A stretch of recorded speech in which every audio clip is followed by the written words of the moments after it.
Hi everyone, I'm so glad you're here today. We are going next door and I'm going to set a beautiful Thanksgiving table in my mother's dining room. I'm so excited to use some of her china and combine that with my glassware and some silverware and just come up with something that is simple and elegant and a table that's going to be beautiful for Thanksgiving. So come along with me. I'm going to share my process and show you exactly how I put it all together. Mother has this Mikasa Tartan red china, and I really wanted to work that into a Thanksgiving table.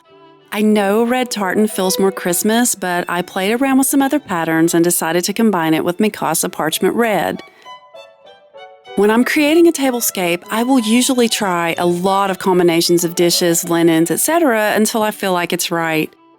The salad plate I wanted to use was a little small for this dinner plate, so I layered one of her Johnson Brothers Friendly Village luncheon plates just to fill that gap and to add some brown.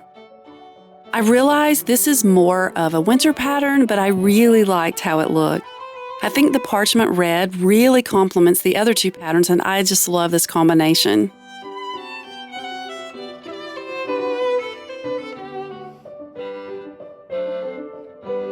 Mother has an amazing collection of inherited linen napkins, and I thought these embroidered luncheon napkins were just perfect, so I folded them this way to showcase the embroidery. After I decided on the place settings, I finished my centerpiece, which I'd already started with a block of wet floral foam, magnolia, mountain fire pieris, and Japanese maple leaves.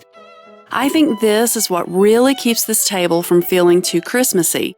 I also added some limelight hydrangeas, and I think that really makes it feel like fall. The Japanese maple leaves don't last long, so this is the kind of thing you have to put in at the last minute, and you can get maybe 4 to 5 hours before they start to wilt. I always like to keep the centerpiece low enough so that everyone sitting around the table can see each other and carry on a conversation without having to try to look over something that's too tall. I love to use real fall foliage because I remember my mother bringing in branches of fall leaves to decorate with for my grandparents' 50th anniversary, and I just thought that was the most beautiful thing and something I've always remembered. That really made a big mess, so I had to take everything off the table and vacuum and start over once I got everything cleaned up. I started with a burlap runner because I think that simple, organic texture keeps the table from feeling too formal.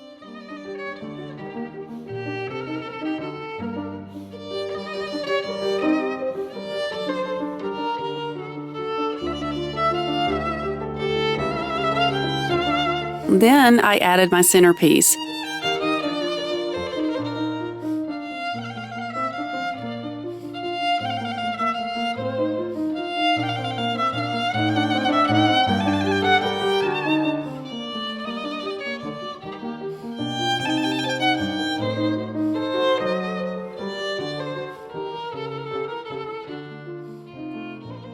Mother's inherited sterling candle holders really make a beautiful statement, and I love the silver mixed with the warm colors.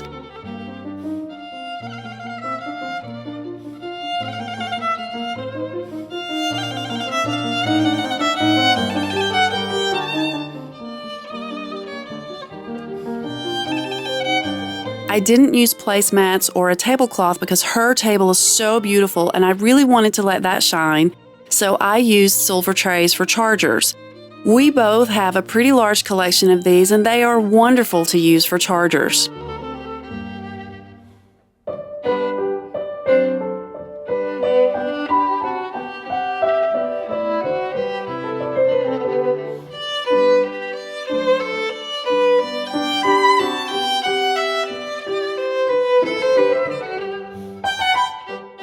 I added my plates, my napkins, and then set my flatware. This is Wallace & Sons sterling silver, and the pattern is Louvre from 1893. I started collecting this years ago because Daddy mentioned to me that my great-grandmother had a silver pattern very similar, so this has always been a really special collection for me. I used my crystal iced tea glasses from the 90s, then added the coffee cups that go with the parchment red. And that's it, really. I kept things pretty simple, but I think it's a beautifully elegant table. I'll show you the whole room now, and I'll link a blog post with all the details, but if you have any questions, be sure to drop them in the comments below.